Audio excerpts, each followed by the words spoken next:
Hi again, Nick Farrow with English Discovery, and this lesson is about why and how we use there is and there are. The introduction lesson is in two parts, but if you want to know more later, try the third one.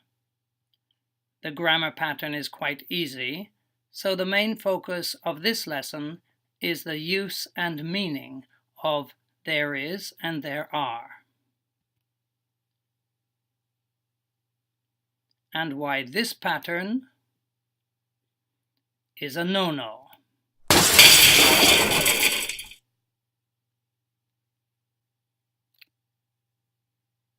Okay, please check the words on the next slide. If there are any you don't know, please use your bilingual dictionary to check them.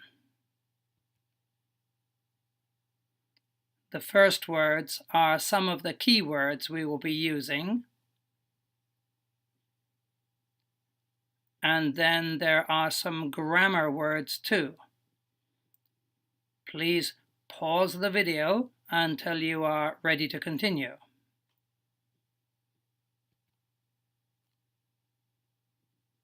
Okay, let's start. First, we will look at some examples of how there is and there are used. Try to notice a pattern and discover the meaning of this grammar form. I have divided the uses of there is and there are into two types. Here comes type 1.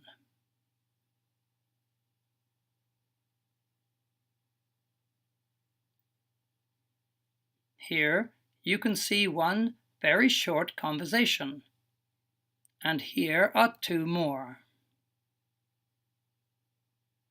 The meanings are easy to understand.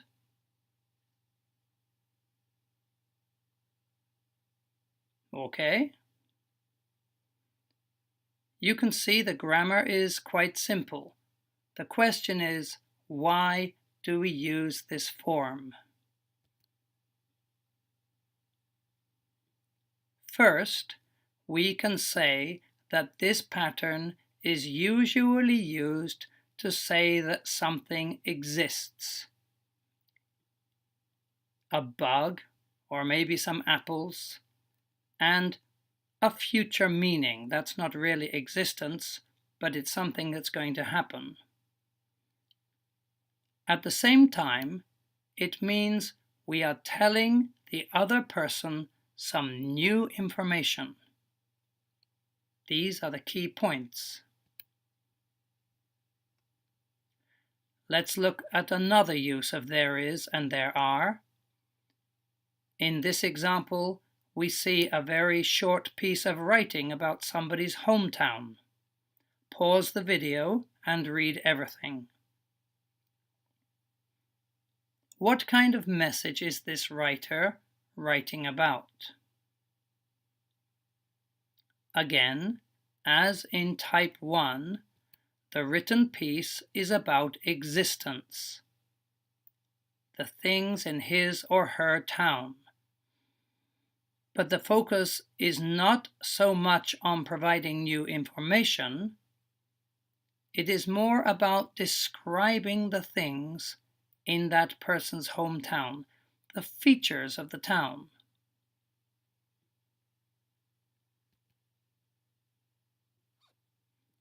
Okay, let's look at the two types again.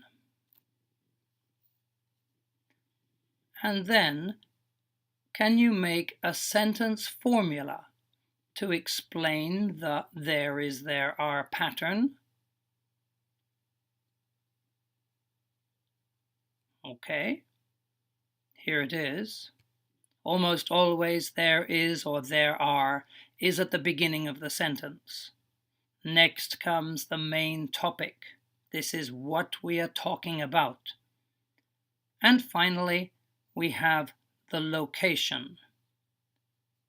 This is a prepositional phrase or maybe an adverb. And as we saw earlier in the conversation about a meeting, it can also be about time, not just location. Here is one basic example using this pattern.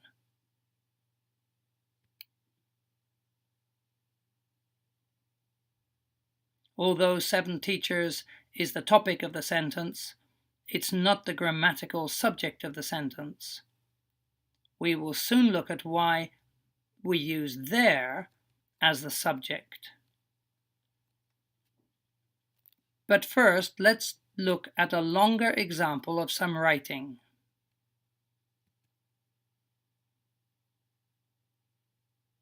You're going to read an email from a young woman who has just moved into a new university.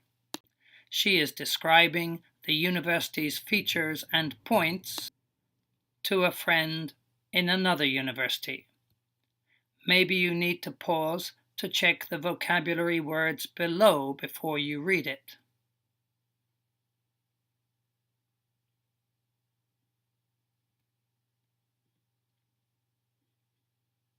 Now you need to pause to read through everything.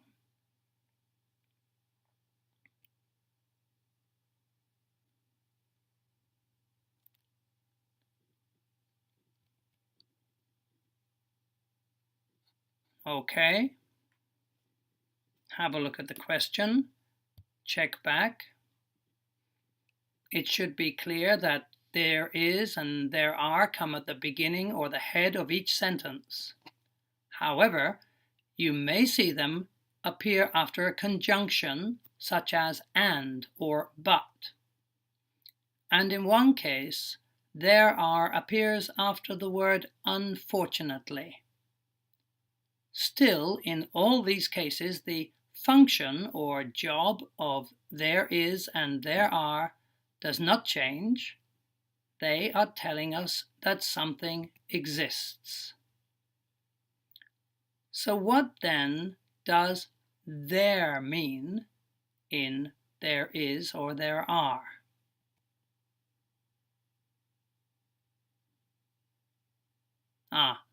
Well, that's not really true. Let's look at the question more seriously. And this is the key point about the function of there is and there are.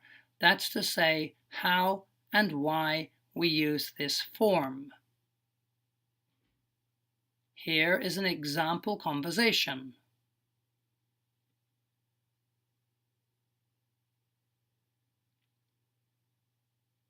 Let's look at the main point again in detail. And here's the point. Theirs is a signal that we are telling someone some new information, something they don't know. Next comes the main point, the topic, and then the place, or in some cases the time. And here's another example. And it's the same pattern again.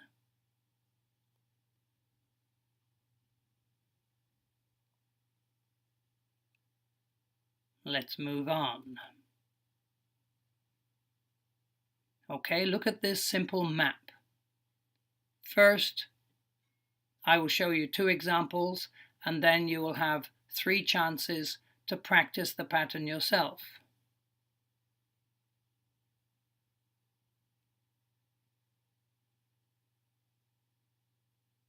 There's a bookstore next to my apartment. That's the first example. And another with 2 places.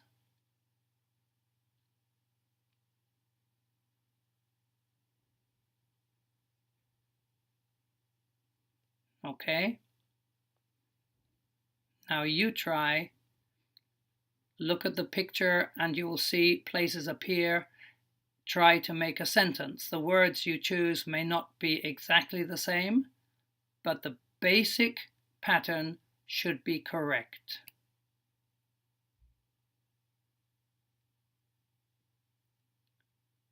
Here's the answer. Another one.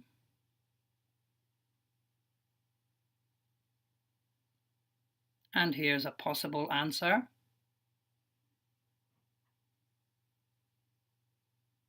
And finally,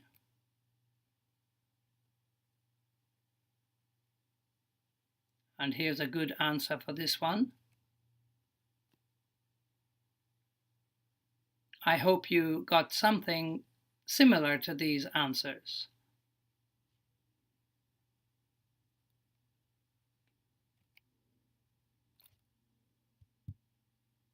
Have a look at this. First, you will see the item, and then the description appears above. Like that. The table appears, and if you look at the top, it says there's a table in the house. So now more items will appear, and if you can, please try to make the appropriate sentences to describe what you see. I'm not going to make any more comments until this exercise is finished. Here we go.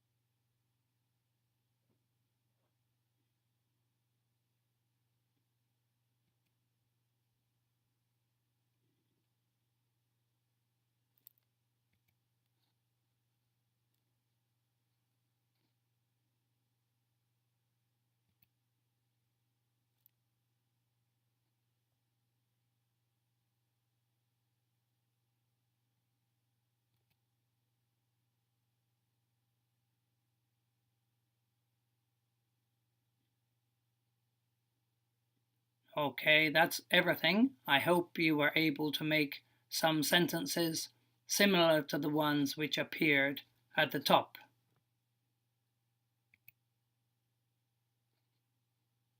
Now we're going to look at something a little different.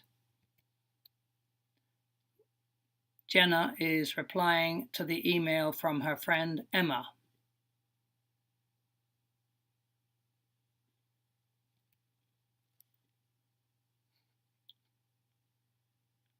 You will notice that this person is telling her friend similar information, but with a different grammatical form. Pause the video to read it all.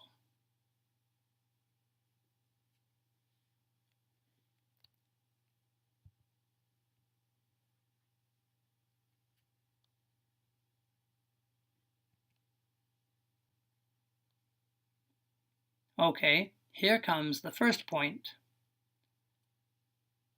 Where does there come in these sentences? Pause and go back if you need to. So, if you look at those examples, it's at the end of the sentences, and its meaning is completely different from there in there is. Why is it different? What does it mean? Okay, let's look carefully at the difference.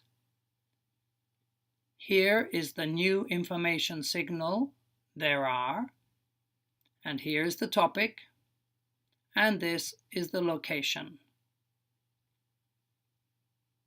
Let's replace London with there. Now we see there at the end of the sentence, quite different in meaning from the first signal, there are. And if you change there to here, then it should be easy to see the difference too. It's the same pattern about location.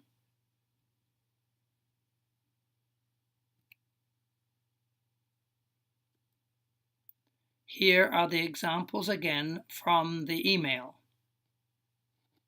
These you can see are at or near the end of each sentence and mean at, in, or to that place.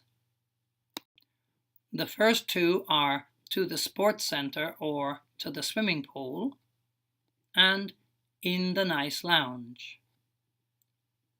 The third and fourth ones you can see clearly because they contrast with the word here where I am, and they mean there where you are.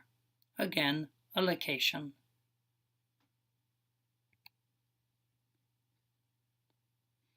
I hope it's clear that you will use there is and there are at the head of a sentence as a signal to introduce a new topic.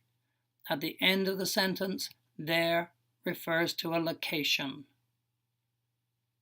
The next slide will show you how not to make a mistake between these two forms. Check this. It is about my hometown. It's the pronoun for my hometown. But if you write the second sentence starting with there is, it's incorrect. There is not a pronoun and it has no meaning. It's not telling us that something exists.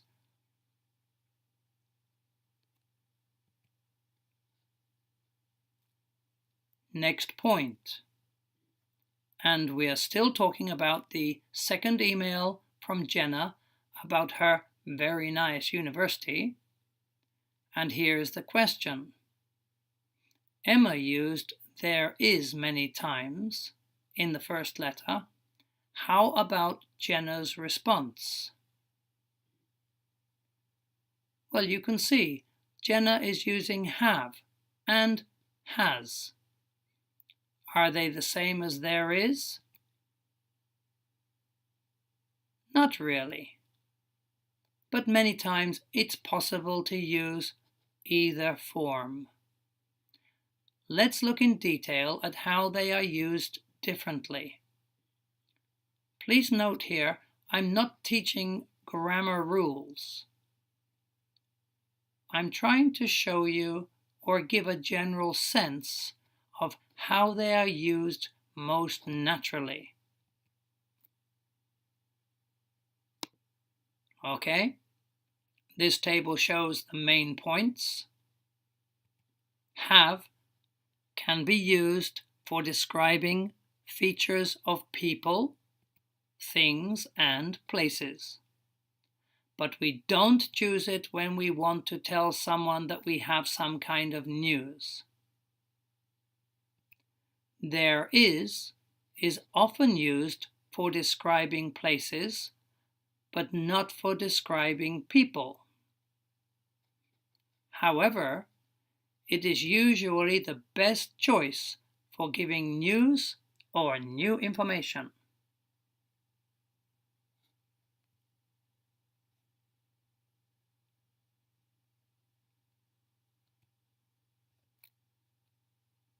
Okay, just a few practice exercises. Look at the 5 questions and choose which answer, A or B, is correct in each case. Please pause the video until you are ready and then I will give the answers. Here they are. Number 1, the answer is B. A small town is the topic. It is the pronoun for a small town. Number 2 is A. In this case also, it is a pronoun for the topic our house. And in this case, it's the good choice, it's a better choice for describing it quickly. Number 3, A. This is news or giving someone new information, so the there was form is correct. Number 4, B. There is correct for the same reason, giving new information. Number 5, A. This one too uses the there are form to signal that something exists and that this is new information for the listener. B is wrong because they is a pronoun. it doesn't signal anything about new information coming.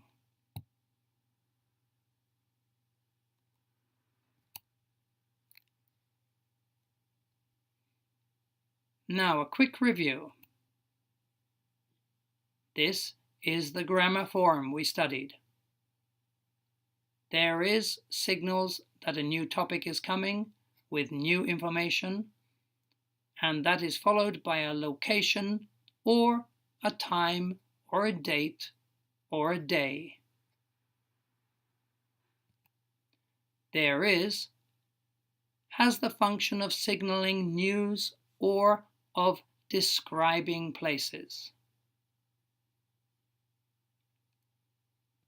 Sometimes we use have instead of there is for describing the features of things and places.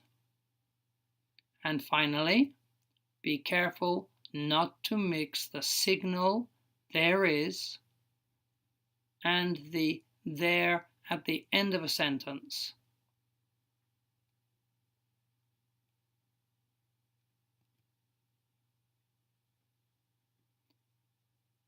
That's all in this lesson. Watch out for a second video which will explain some more important points. I hope these videos help your understanding and your ability to use the English language well. If you think they are good, please be sure to like them. And thank you for studying with me.